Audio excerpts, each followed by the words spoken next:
Уладзімір Караткевіч, літаратурная казка «Нямоглы бацька». Шануй бацьку свайго і матулю сваю, каб табе добра было і каб ты жыў доўга на зямлі. Закон Божы.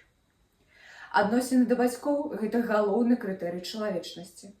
Па тым, ці прыслухоўваюцца маладыя да бацькоўскай думкі, ці паважліва яны ставяцца да бацькоў, мяркуюць пра іх выхаванасць.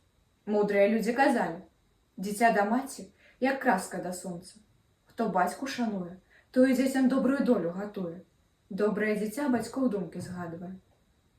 Творы беларускіх пісьменнікаў завастраюць праблемы бацькоў і дзяцей, неуладкаванай адзінокай старасці пры жывых дзецях, адказнасці старэйшага пакалення за лёс маладзейшага. Гэтыя думкі раскрываюцца ў літаратурнай казцы Уладзіміра Караткевіча «Нямоглы бацька», аб якой зараз будзем весці гаворку. Дарэчы, у гэтым годзе ў лістападзе адзначаюць 95-годдзе з дня нараджэння пісьменніка, паэта і драматурга.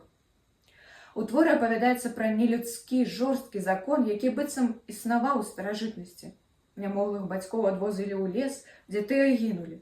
Жылі сілай, а розум забывалі. Жылі карысцю, знішчалі учора і таму не мелі права на заўтра, пісаў Караткевіч. Але галоўны герой, Пятро, парушае гэта правіла, гэты закон. Ён завёз бацьку ў лес, але ноччу забраў зноў дамоў. І стары нямоглы бацька пасля сваімі парадамі выратаваў вёску ад голаду, ад велікана. Калі людзі даведаліся, каму абавязаны сваім жыццём, яны адобрылі ўчынак Пятра. У творы ўзвышаецца гэты вобраз сына, які ні перад вяскоўцамі, ні перад законам не здрадзіў бацьку. На жаль, адносіны паміж дзецьмі і бацькамі ў сучасным жыцці нярэдка слабеюць, разбураюцца эгаізмам, абыякавасцю, душэўнай чэрствасцю дарослых дзяцей, што пакінулі сваіх бацькоў, забыліся на іх. Літаратурная казка заканчваецца словамі: «Шануйце дабрыню, хай сабе слабую, шануйце мудрасць, хай сабе нямоглую, насіце на руках бацькоў». Вось па якім законе раіць жыць нам вядомы пісьменнік Уладзімір Караткевіч. А сённяшнюю нашу сустрэчу хацелася б закончыць на паэтычнай хвалі. Калі жывуць яшчэ бацькі, заўсёды знойдзеш ты прытулак.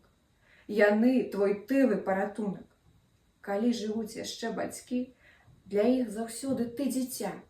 Яны суцешаць і ўратуюць, і на спакой твайго жыцця свайго жыцця не пашкадуюць.